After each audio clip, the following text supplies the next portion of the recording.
ये वीडियो आज इस टॉपिक पर है कि क्या किसी सिर्फ एक पार्टी को गलत बोलना सही है? जी नहीं।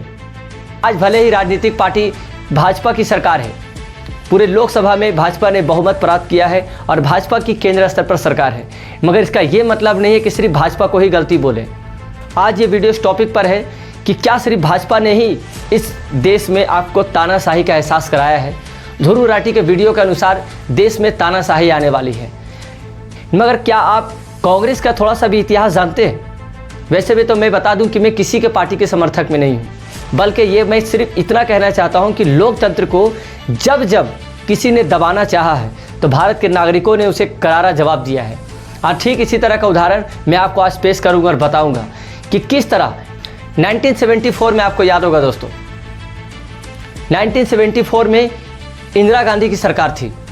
इंदिरा गांधी के सरकार में ही आज जिस तरह बीजेपी को गलत बोला जा रहा है कि इसके दौर में महंगाई है, इसके दौर में सिलेंडर के दाम बढ़े हुए हैं, इसके दौर में बेरोजगारी है और इसके कार्यकाल में वस्तुओं की कीमतें आसमान छू रही है। और इसके दौर में ये भी कहा जा रहा है कि बीजेपी ने अपने बहुत सारे मुद्दों को पूरा नहीं किया है। और बीजेपी के कार्यकाल में ये भी कहा जा रहा है दोस्तों कि बीजेपी ने बहुत सारे किसानों की मांग को पूरा नहीं किया। मगर क्या आप जानते हैं, जिस तरह आज बीजेपी पर आरोप लगाए जा रहे हैं कि बीजेपी आज आपके देश को शासन कर रही है, मगर वहीं पर जब कांग्रेस का वक्त था तो क्या कांग्रेस ने देश पर शासन किया? तो कांग्रेस इस तरह की गलतियां नहीं की, बिल्कुल किया है। 1974 में कांग्रेस यानी इंदिरा गांधी की सरकार थी। इंदिरा गांधी के सरकार के समय इंदिरा गांधी ने भी बहुत सारी ऐसी गलतियां की है और हमें इस देश को तानाशाही का एहसास भी कराया है दोस्तों। यकीन ना हो तो आप एक बार 12वीं क्लास के पॉलिटी के चैप्टर 6 को एक बार पढ़ें, आपको खुद मालूम चल जाएगा कि वो चैप्टर इस बात का सबूत है और गवाह है कि कैसे लोकतंत्र को उस समय ध्वस्त किया गया था और कैसे इस देश में तानाशाही को 18 महीनों तक के लिए इंदिरा गांधी ने लोगों को, पूरे देश को तानाशाही का एहसास कराया था। 1974 की बात है दोस्तों, जब गुजरात और बिहार के छात्रों को ये अनुभव होने लगा, ये मालूम चलने लगा कि इस सरकार ने इस देश में बेरोजगारी बढ़ा दी है, इस सरकार ने देश में महंगाई बढ़ा दी है और इस सरकार ने देश में बहुत सारे वादों को पूरा नहीं किया है। ना ही युवाओं को नौकरियां दी है और ना ही सामान की कीमतों में गिरावट आई है और ना ही तो सामान में महंगाई कम हुआ है। इसी को लेकर के गुजरात और बिहार में छात्रों ने, युवाओं ने आंदोलन किया सरकार के खिलाफ। अगर कांग्रेस की सरकार अपने कार्यकाल में भी अच्छी थी तो क्यों उन छात्रों ने इतना बड़ा प्रदर्शन, जुलूस किया, इतना बड़ा विरोध किया छात्रों ने? हालांकि उन छात्रों की डिमांड के बारे में आपको बता दूं, सिर्फ छात्रों ने ही नहीं, 1974 में ही रेल हड़ताल भी हुआ था जो कि एक राष्ट्रीय स्तर पर था। उस रेल हड़ताल में 1974 के अध्यक्षता करने वाले जॉर्ज फर्नांडिस थे, जिन्होंने रेल हड़ताल सिर्फ इस डिमांड के लिए किया कि उनकी महंगाई भत्ता को बढ़ाया जाए, उनकी वेतन भत्ता को बढ़ाया जाए। मगर फिर भी इंदिरा गांधी की सरकार के कानों में जू तक नहीं रेंगी और उन्होंने 20 दिन तक इन लोग की हड़ताल को चले दिया और 20 दिन के बाद इनकी बिना मजदूरों की मांग बिना पूरा किए हुए ही हड़ताल को तुड़वा दिया। क्या ये आपको लगता है कि आज जिस तरह मोदी को हम लोग गलत बोल रहे हैं, क्या इंदिरा गांधी की सरकार को भी गलत नहीं बोलना चाहिए? इतना ही नहीं, 1974 के बाद इंदिरा गांधी की सरकार पर अवैधानिक का इल्ज़ाम लगाया गया कि इंदिरा गांधी ने अपने इस चुनाव में अवैधानिक उपयोग किया है और जिसमें उन्होंने अपनी शक्तियों का चुनाव के दौरान प्रयोग किया है और इसीलिए ये चुनाव को अवैधानिक माना गया। और इसके याचिका दायर करने वाले थे राजनारायण नेताजी ने, जिन्होंने इलाहाबाद के कोर्ट में ये याचिका दायर की। तब इलाहाबाद के हाई कोर्ट ने ये सुनवाई दिया कि इंदिरा गांधी के चुनाव को अवैध घोषित किया जाता है और इन्हें सांसद और प्रधानमंत्री के पद से निष्कासित किया जाता है।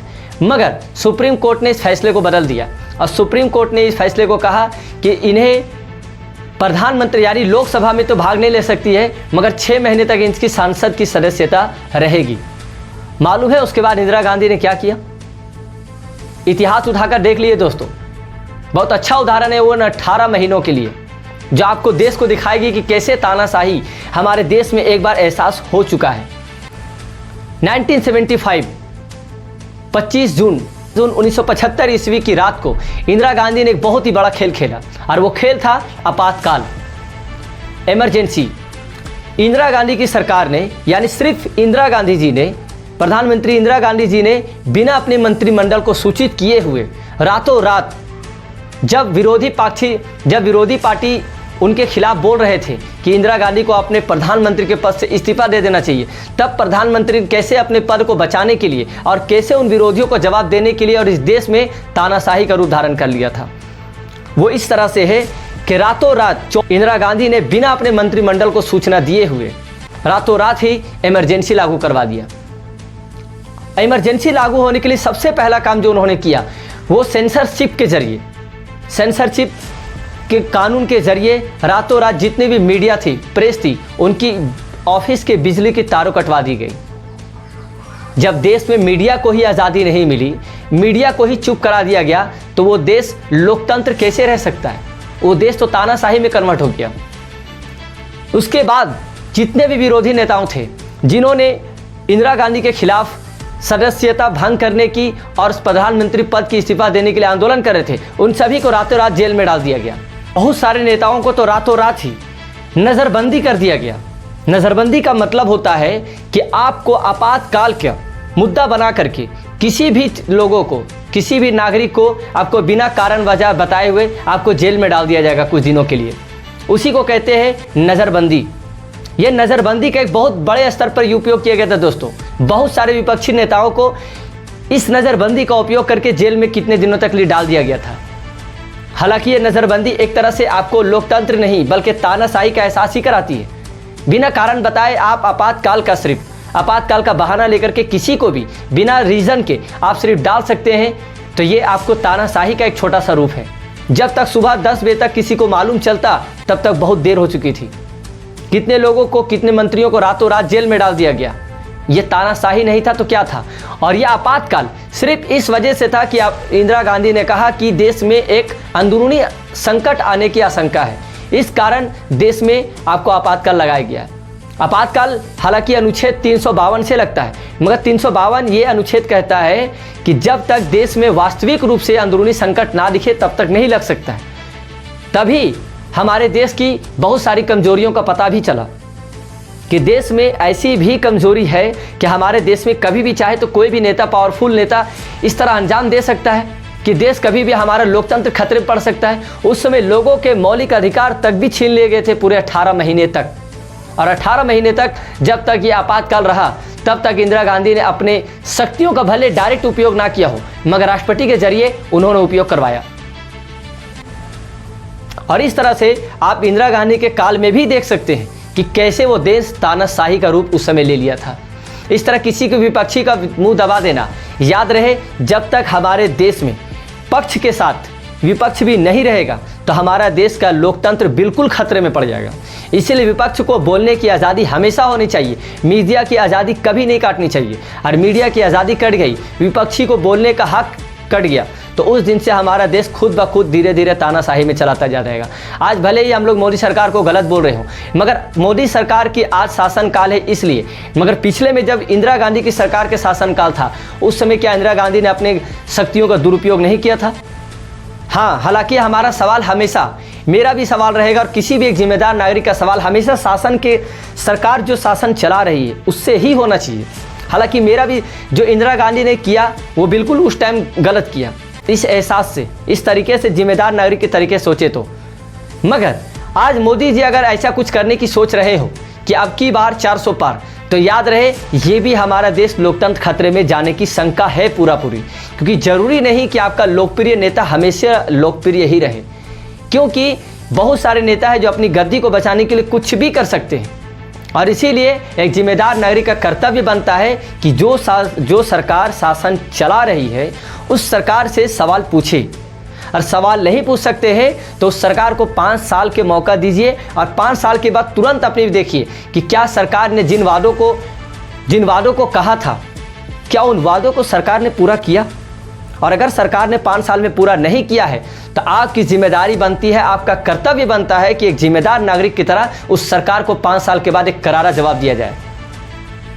आप भी याद कीजिए दोस्तों, इंदिरा गांधी के ऊपर इतने इल्जाम लगाने के बावजूद भी मैं मोदी सरकार को भी कुछ ठीक नहीं कह रहा हूँ। मोदी सरकार जब 2014 में आने के लिए हमारे प्रधानमंत्री नरेंद्र मोदी जी जब 2014 में इस लोकसभा चुनाव में और प्रधानमंत्री के क्षेत्र में कदम रख रहे थे, उस समय के प्रचार आप खुद भी देखिए, हर घर टेलीविज़न में एक प्रचार चल रहा था जहां पर मोदी जी आगे आगे चल रहे थे और उनके पीछे हजारों करोड़ों युवा अपने बैग लिए चल रहे थे कि जब मोदी जी आएंगे तो गरीबी मिट जाएगी, जब मोदी जी आएंगे तो बेरोजगारी मिट जाएगी, जब मोदी जी आएंगे तो महंगाई कम हो जाएगी, जब मोदी जी आएंगे तो सिलेंडर गैस का दाम कम हो जाएगा, जब मोदी जी आएंगे तो कोई भी इस देश में लाचार नहीं रहेगा, जब मोदी जी आएंगे तो इस देश में सभी लोग एकता के साथ रहेंगे। मोदी जी ने इतने सारे वादे किए, उसमें एक वादा महत्वपूर्ण था कि मोदी जी ने आते साथ ही कहा था हम काला धन को वापस लाएंगे और 15 लाख रुपए हर एक व्यक्ति के खाता में डालेंगे। इन सारे वादों को देखिए, न 15 लाख आया हर किसी के खाते में, न सिलेंडर गैस के दाम कम हुए, न ही महंगाई कम हुई, न ही बेरोजगारी कम हुई, और ना ही तो हर साल मोदी जी ने जो 2 करोड़ नौकरियां देने का वादा किया था, न ही तो 10 सालों में 20 करोड़ नौकरियां मिल पाई। 5 साल किसी भी सरकार को ही मौका दीजिए, अगर उसके बाद आप मौका देते हैं जबकि आपको खुद मालूम है कि सरकार ने उन वादों को पूरा नहीं किया है, तो याद रखें इस देश को नेता लोग नहीं बिगाड़ रहे हैं, बल्कि इस देश को हम लोग खुद बर्बाद कर रहे हैं। वो नागरिक जो सब कुछ जानते हुए पर भी जानबूझकर किसी पार्टी के समर्थक बने हुए हैं, उस पार्टी के भी समर्थक, जबकि हमको साफ साफ मालूम चल रहा है कि वो पार्टी शासन कर चुकी है और अपने शासन काल में उन्होंने अपने वादों को पूरा तक नहीं किया, चाहे वो पार्टी कांग्रेस की हो, चाहे वो पार्टी बीजेपी की हो, किसी की भी पार्टी हो। 5 साल में उन्होंने अपने वादे को पूरा नहीं किया, तो ऐसी पार्टी को तुरंत बदल दीजिए। और अगर ऐसा बदल नहीं पा रहे तो याद रखिए आपने अपनी उंगली का, अपने वोट का गलत उपयोग किया है। और इसीलिए अब की बार 400 पार का नारा जो हो, मगर आपको भी अपने मोदी के कार्यकाल का भी ध्यान रखिए। और हाँ, अगर किसी के मन में ये सवाल है कि इंदिरा गांधी से सवाल अगर कंपेयर आप कर रहे हैं तो ये बिल्कुल गलत है। इंदिरा गांधी का दौर था तो खत्म हो गया, अभी दौर हमारे नरेंद्र मोदी का है। अभी नरेंद्र मोदी जी से सवाल नहीं करेंगे तो हम लोग सवाल किससे करेंगे? इंदिरा गांधी जी से। इंदिरा गांधी का तो देहांत हो चुका है, अब उनसे सवाल करके कोई फायदा तो है नहीं, और ना ही कांग्रेस को किसी तरह गलत बोल करके अब कोई फायदा है, क्योंकि उन्होंने जो अपने कार्यकाल में किया उन्हें सबक सजा मिल चुका है। पिछले 10 सालों से उनकी सरकार नहीं बन पाई है, इसलिए क्योंकि उन्होंने अपने ज़माने में गलत किया। और ठीक उसी तरह अगर बीजेपी भी अपने ज़माने में गलत करेगी तो याद रहे जनता भी जब जवाब देना चाहती है तो पूरा भयानक जवाब देती है। एक समय था कि कांग्रेस को कहीं 415 सीटें मिला था 1984 में, उसके जस्ट अगले बाद से कभी भी आज तक कांग्रेस को बहुमत सीट नहीं मिल पाया, क्योंकि कांग्रेस अपने ज़माने में गलतियाँ कर चुकी है तो उसको सज़ा भी इसी वक्त मिला। और अगर बीजेपी भी अगर इस तरह की गलती करती है तो सज़ा भी यही जनता ही देगी। एक ना एक दिन घड़ा भरता है और घड़ा का अंजाम जब फूटता है तो खुद वहाँ के विरोधियों को और नेताओं को खुद पता चलता है। इसीलिए आप एक जिम्मेदार नागरिक की तरह सही सरकार का चयन करें। याद रहे इस देश की गरीबी हो या बेरोजगारी हो या शिक्षा हो या महंगाई हो, इन सभी को मिटाने के लिए हमारा पावर हमारे पास है। हमारी उंगली का वोट अगर सही जगह पर जाएगा तो याद रहे हम लोग सही सरकार का चयन कर पाएंगे और उसके बाद ही हम लोग के देश में ये गरीबी, बेरोजगारी, महंगाई सब मिट पाएगी। फिर मिलेंगे अगले वीडियो पर। एक जिम्मेदार नागरिक की तरह राजनीति को समझिए। राजनीति को किसी भी आंख बंद करके भरोसा करने की चीज़ नहीं है। बहुत सारे नेताओं को आपने देखा होगा, कल किसी के यहाँ अपने पार्टी के था मगर आज उसी पार्टी को वो नेता भी गलत बोल रही क्योंकि वो किसी दूसरे पार्टी में चले गए। इसी तरह से कोई भी पार्टी, कोई भी नेता सिर्फ अपनी गद्दी और अपनी चीज़ों को ही बेहतर देखता है। जिस दिन उसको लगने लगा कि ये पार्टी हमारे लिए सही नहीं है, उस दिन से वो पार्टी उसके लिए गलत हो जाता है। और जो पार्टी को कल वो गलत बोल रहा था, आज वो पार्टी उनमें शामिल होकर के उस पार्टी को सही कह रही है। इसी तरह हमारे पत्रकार मनीष कश्यप जी आए, उन्होंने कहा कि बीजेपी ने ये गलत किया, वो गलत किया। आज वो खुद बीजेपी में शामिल है। उनके बहुत सारे वीडियो वायरल हुए कि जिन्होंने खुद बीजेपी को गलत कहा है और आज वो खुद बीजेपी में शामिल हो गए। मैं नहीं कहता कि आप किसी भी पार्टी में शामिल होइए, ये आपकी अपनी मर्जी है, मगर आपके पास भी अपनी तर्क, बुद्धि और क्षमता है कि आप खुद से देख सकते हैं पिछले 5 सालों में, पिछले 10 सालों में जो सरकार शासन चला रही है, क्या उन्होंने अपने वादों को पूरा किया? अगर वादे को पूरा नहीं किया है तो आपकी आपका कर्तव्य बनता है कि आप उन्हें बोलें, बताएं, समझाएं। एक सही और एक गलत चुनना तो बहुत आसान है, मगर 2 गलत में से एक को चुनना थोड़ा मुश्किल है। ठीक इसी तरह मैं देश के सभी पार्टियों को कहता हूँ, या तो सभी पार्टी सही है या तो सभी पार्टी गलत है, क्योंकि जिस पार्टी का शासन आता है वो अपना रंग दिखाई देती है। वादे चुनाव से पहले बहुत करते हैं, चुनाव आने के बाद, जीतने के बाद वो बहुत कम वादों को पूरा करती है। ठीक इसी तरह एक गलत और दोनों गलत है, मगर दोनों गलत में फिर भी हमें एक को चुनना है। तो याद रहे, जिस पार्टी की सरकार चल रही है उसी पार्टी से आप सवाल कीजिए।